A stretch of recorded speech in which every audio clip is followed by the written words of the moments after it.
Outlast. Je suis sûr que vous connaissez tous le jeu d'horreur Outlast. Ou Outlast, vous l'appelez comme vous voulez, voilà, on s'en fout. Outlast, du coup, c'est l'histoire d'un mec qui se retrouve à faire une enquête dans un manoir parce qu'il y a des personnes qui ont disparu, etc., etc. Et en fait, ce gars-là, une fois qu'il arrive dans ce fameux manoir, il se retrouve bloqué, coincé et il s'aperçoit qu'il se passe des trucs de malade. Ça, c'est pour Outlast 1. Mais il y a eu un Outlast 2. Et le 2, il est pour moi, en tout cas, encore plus flippant parce que là, ça parle de secte, de sacrifices, de trucs très très bizarres. Et donc du coup dans Outlast 2 c'est l'histoire de deux reporters qui se retrouvent à faire une espèce de reportage. Ils se retrouvent à prendre un hélicoptère pour aller dans cet endroit là spécialement pour faire leur reportage, sauf que bien sûr l'hélicoptère se crache. Et l'hélicoptère il se crache pas n'importe où, non non, il se crache en plein milieu d'un village appartenant à une secte de malades. Il y a des délires de bébés, d'enfants bizarres, bref il y a des délires bizarres. Mais là j'ai une question pour vous les gars.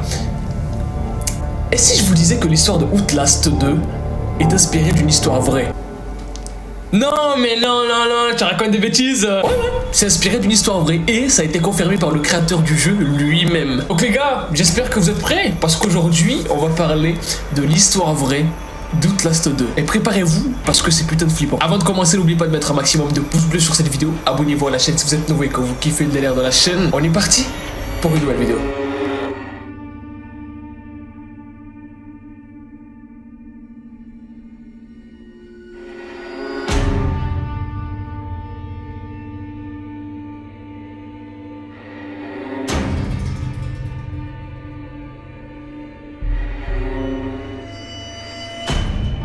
Comme je vous l'ai dit, le jeu Outlast 2 raconte l'histoire de deux reporters qui se retrouvent à devoir faire un reportage dans un village qui s'appelle le village de Templegate. Le village est dans un endroit totalement désert des États-Unis et c'est une secte du coup qui est tenue dans le jeu par un mec qui s'appelle Knoth. Ce Knoth, dans le jeu du coup, ce qui se passe c'est que comme c'est le chef de cette secte-là, en tant que chef de secte du coup, il va inventer des choses pour adhérer à sa secte. C'est-à-dire que il va dire aux gens qui sont dans la secte, si vous voulez toujours rester dans la secte et être de bonnes personnes pour avoir le paradis plus tard, il faut tuer des enfants.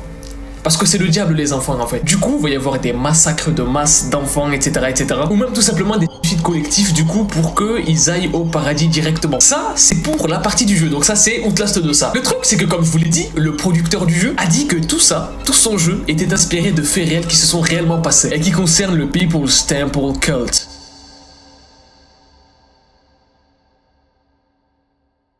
Ça, c'est le nom d'une secte du coup, People's Temple, qui a été créée par Jim Jones en 1955 dans la ville d'Indianapolis en Indiana, aux États-Unis. Et comme toujours, hein, au début, à la création d'une secte, le chef de la secte, en fait, il est toujours vu comme quelqu'un qui veut faire évoluer les choses, qui est progressiste, qui ramène un nouvel élan, quelque chose de plus vrai, de plus concret en fait au monde. Ce qui va faire que du coup, au cours des années 1970, le People's Temple Cult, il va prendre énormément de place aux États-Unis. Parce que ce qui va se passer, c'est que du coup, Jim Jones, le chef de cette secte-là, il va commencer à avoir des amis, des potes au sein même du gouvernement américain en fait. Et donc, qui dit être pote avec des personnes qui gouvernent les États-Unis dit avoir un certain pouvoir en fait. Du coup, ce que Jim Jones va faire pour attirer un maximum de personnes vers sa secte, c'est que il va commencer à inventer des histoires sur lui, c'est-à-dire s'inventer des pouvoirs, qu'il a des capacités magiques incroyables, qu'il peut guérir le cancer, etc., etc. Et là, le truc qui est super dangereux à ce moment-là, c'est que il y a beaucoup de personnes qui le prennent au sérieux parce que ce mec-là, il est pote avec des gouverneurs en fait. Et du coup, à partir de ce moment-là, il y a de plus en plus de personnes qui vont commencer à rejoindre sa secte. Exactement comme dans Outlast 2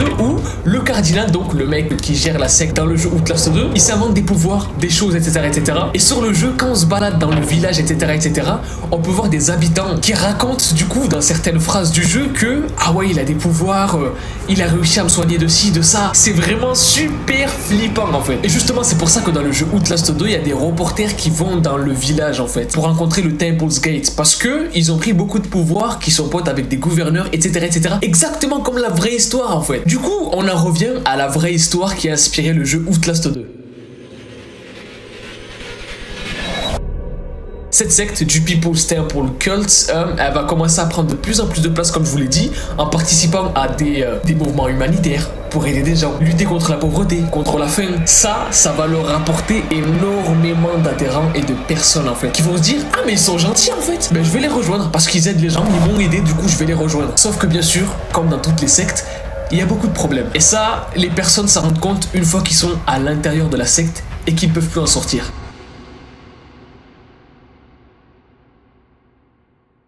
Dans le jeu Outlast 2, il y a pas mal de personnes qui se cachent de la secte et qui font semblant d'être de la secte en fait pour pas se faire tuer. Par exemple, dans le jeu, à un certain moment, on rencontre un mec qui nous explique que toute sa famille a été détruite et s'est faite massacrer en fait par le chef de la secte. Et que lui, c'est le seul survivant parce qu'il fait exprès, il fait semblant de participer dans la secte. Mais là, c'est ce qui va se passer dans la vraie vie aussi en fait. C'est que dans la secte, il y a des personnes qui vont se faire brutaliser, frapper. Il va y avoir du lavage de cerveau, du chantage, pour que les personnes soient obligées de rendre hommage à la secte en fait et de faire tout ce qu'il faut faire. Par exemple, si le cardinal te dit il faut que tu tues ton fils pour que tu puisses accéder à un autre niveau, il faut que tu le fasses. Parce que si tu le fais pas, nous on va lui couper les jambes jusqu'à qu'il meure petit à petit en fait. Et là où c'est encore plus flippant en fait, exactement comme dans le jeu Outlast où du coup le chef de la secte a des liens avec des gouvernements etc. Là Jim Jones aussi il a des liens avec le gouvernement etc. Ce qui fait que du coup des fois quand il y a des personnes qui voulaient quitter sa secte, il leur disait si tu quittes la secte, on va t'amener dans un camp de concentration gouvernemental. En gros, le gouvernement est de mèche avec la secte quoi. En voyant que sa secte devient de plus en plus grosse, prend de plus en plus de place dans le monde et devient de plus en plus importante et puissante, Jim Jones, il commence à péter un plomb en fait. Il commence à avoir un putain de gros ego de malade en fait et à devenir paranoïaque en fait. Il devient parano. Il commence à annoncer que l'apocalypse va arriver maintenant, très bientôt. La secte elle commence du coup à faire beaucoup de bruit et ça c'est très dangereux en fait. Quand t'as un énorme groupe de personnes qui commence à penser que c'est la fin, c'est très dangereux parce que c'est pas contrôlable en fait. Du coup, ce qui se passe, c'est que il y a quelques médias aux États-Unis qui vont commencer à trash talk, du coup, à mal parler et à beaucoup critiquer cette secte du People's Temple. Là, on est aux alentours des années 70. Du coup, ce qui se passe, c'est que bien sûr, comme sa secte est une grosse arnaque, etc., et qu'il veut pas que ça s'ébruite ce genre de critiques à l'intérieur même de la secte, sinon tout va exploser. En fait, il décide d'expatrier toute la secte à l'étranger en Guyane. Et la Guyane, ils leur disent ok, ouais, on a un gros espace, si vous voulez, on vous le donne en fait. Et c'est un truc de fou en fait, parce que ce qui se passe à ce moment-là, c'est qu'en fait,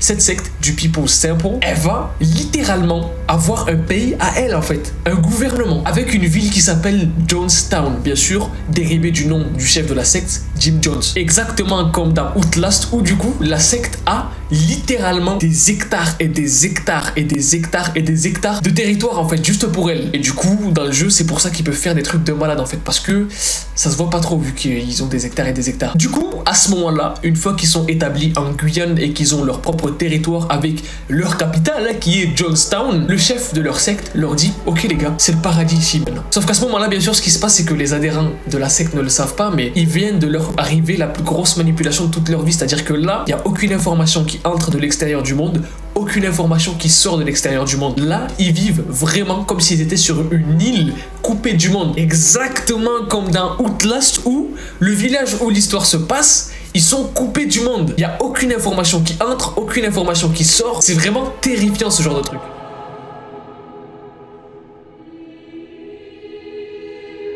Bien sûr, ce qui s'est passé, c'est que il y a beaucoup d'adhérents de la secte qui n'étaient pas contents du tout en fait, parce que pas d'information qui entre, pas d'information qui sort, égale pas de bouffe qui entre, pas de bouffe qui sort. En gros, ça a commencé à faire d'énormes problèmes dans la secte elle-même. Et il y a beaucoup de personnes qui n'étaient pas contentes du tout parce qu'ils étaient dans un endroit vraiment aride où même pour planter des trucs, en fait, c'est la merde, c'est vraiment galère. De plus en plus d'adhérents sont mécontents de ce qui se passe à l'intérieur de la secte. Ça commence à bouger, à limite exploser un petit peu. Et du coup, ce qui se passe, c'est que le gouvernement guyanais et américain va ouvrir une enquête pour comprendre qu'est-ce qui se passe en fait.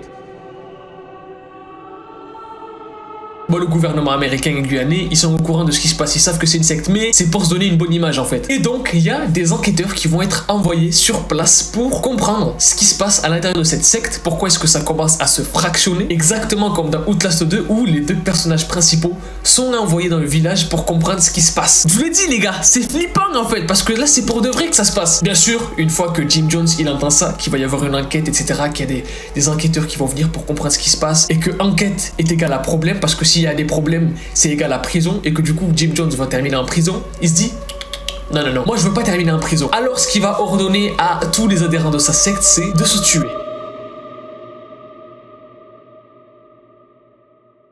Enfants, adultes, vieux, femmes, hommes, tout le monde doit se tuer ce jour-là. Une fois que les enquêteurs arrivent sur place, du coup du gouvernement guyanais et américain, il n'y a plus personne. il n'y a plus un bruit dans le village. Tout le monde est allongé en fait. Donc là, ils se demandent, ouais, est-ce qu'ils sont en train de dormir? Est-ce que... Non. En fait, après autopsie de pas mal de corps, ils se sont tous envoyés un poison de malade létal dans le corps en fait, pour se tuer. Et ça, c'est l'un des plus gros de masse en fait. Vraiment une histoire de malade. Pour ceux qui se demanderaient, ouais, mais du coup, Jim Jones, qu'est-ce qu'il a fait? Ben, il s'est mis une balle dans la tête. Et je trouve ça super stylé en fait que ce soit cette histoire qui a inspiré Outlast 2. Parce que du coup, tu peux voir les différences. Ce que le créateur a décidé de prendre de l'histoire originelle et de changer ou pas, etc., etc. Bref, moi je trouve que cette histoire, elle est énorme. Je trouve que c'est super intéressant en fait la manière dont beaucoup de personnes sont enrôlées dans ce genre de secte très facilement. Et que du coup, ça inspire un jeu quoi. Un jeu ou un film ou une série. Bref, les gars, dites-moi si vous étiez au courant de l'histoire de cette secte, de l'histoire du People's Temple Cult. Si c'est le cas, n'hésitez pas à mettre un maximum de pouces bleus. Si vous connaissez Outlast, commentez dans les commentaires hashtag Outlast et hashtag Real Story si vous kiffez cette série. N'oubliez pas de vous abonner à la chaîne si vous êtes nouveau et que vous kiffez le délire de la chaîne. Bon les gars, je vous dis à la prochaine pour une nouvelle vidéo ou peut-être quelque chose de plus intéressant. Peace out et kiffez la vie.